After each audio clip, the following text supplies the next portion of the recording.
బాబా వెంకటేష్ కొడుకు ఎవరు వేసినాడు పిల్లగాడు, వాడు బిడ్డ కాదు, వాడు భీముని అర్థం చేసుకోండి అంతే. ఇంకా అబ్బాబాబాబాబాబా మామూలు సినిమా కాదు, వేరే లెవెల్ సినిమా, అసలు వేరే లెవెల్ అంతే.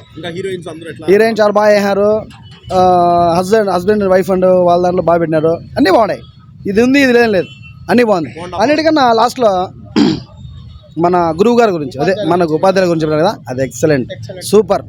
ఎవరికైనా హార్ట్ వచ్చింది, ఎక్సలెంట్, సూపర్ సూపర్. బుగ్గలు నస్తాండే, బుగ్గలు నస్తాండే. వాడు కొడుకు మాత్రం కొడుకు కదా, వాడు వేరే కొడుకు, వాడు ఏదో ఒక ఇంట్లో ఉంటాడు, ఏదో ఒక ఇంట్లో ఉంటాడు అంతే పిల్లగాడు అంటాడు. అబ్బాబాబా సూపర్. కేక్ Venkatesh highlight, heroine highlight, director highlight, వాడు ఇంకా హైలైట్. వాడు అనిమల్ ఉన్నాడు చూడండి, పెద్ద గన్ తెస్తాడే, పెద్ద గన్ తెస్తాడు, వాడు కూడా బాగా హైలైట్. సాయి కుమార్ని కొంచెం తక్కువ చేయాలనుకున్నాము, కానీ సౌండ్ ఇచ్చేసరికి ఇచ్చి పడేస్తారు సౌండ్, అది సూపర్ ఎక్సలెంట్. ఏమి దీంట్లో ఉంది, దీని ఏం పరిస్థితి లేదు.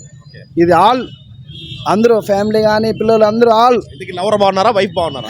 అది అడగకూడదు, అది అడగకూడదు, అది చెప్పకూడదు కాదు, ప్రతి ఒక్కరికి ఉంటాయి మామూలు కామన్గా. So super. ఇబ్బంది పడ్డాడు మామూలు కాదు, ఆ ఫైర్ కదా, వేరే లెవెల్ ఫైర్. అంతకు మించి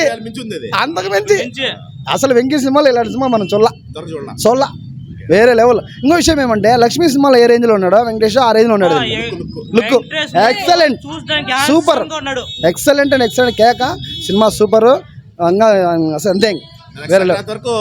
ఇంకా అంతే, ఇంకా number 1, number 2 Daaku, number 3 Jain changer. అన్నీ బాగున్నాయి సినిమాలో, ఏవి బాగాలేదని లేదు. గేమ్ చేంజర్ క్లాసు, మాస్ వచ్చి డాకు మహారాజు, ఇది ఫ్యామిలీ. ఆయన ఇవన్నీ పక్కన పెడితే వెంకటేష్ అన్న కొడుకు, వాడు కొడుకు కాదు, ముందు వాడు మన ఆయన ఆయన పేరు అదే కామెడీ యాక్టర్ గిత్తగా లావుకున్నాడు, భరత్ మించేసాడు, వెంకీ భరత్ ఉన్నాడే వాడిని మించి చేసాడు. సూపర్, అసలు బ్లాక్ బస్టర్, ఎక్సలెంట్, క్యాక్, అసలు చాలా చాలా బాగుంది సినిమా. భలే హ్యాపీ అయింది నిజంగానే, సూపర్. సంక్రాంతి అంతా ఫ్యామిలీస్ వచ్చి ఆనందంగా, అసలు 2-3 నిమిషాలు ఖాళీగా ఉంటాం అంతే. 2 సినిమా అంతా కలిసి నవ్వకుండా 2-3 నిమిషాలు ఉంటాం అంతే, అంతా నవ్వడమే, నస్తాడే నిజంగా. అనిల్ రావుపూడి కొన్ని సినిమాల్లో కుళ్ళు కామెడీ ఉందని అనుకుంటారు, కుళ్ళుకి లేదు. ప్రతి ఒక్క మనిషికి, ఆడదానిగా మొగాని ఎవరిగానే కానీ ప్రతి ఒక్కరికి లవర్ ఉంటాడు, ఆయన మొగుడు ఉంటాడు, దీనికి పెళ్ళామ ఉంటాడు, మొగుడు ఉంటాడు. సో లవర్ ఉంటాడు, అన్నీ ఉంటాయి కాబట్టి సూపర్గా ఎక్సలెంట్. అల్టిమేట్ కాదు, అంత మించి. అనిల్ రావుపూడి అంటే ఎంటర్టైన్మెంట్ అంతే. రాజమౌళి అంటే అదొక రేంజ్, రావుపూడి అంటే అదొక రేంజ్.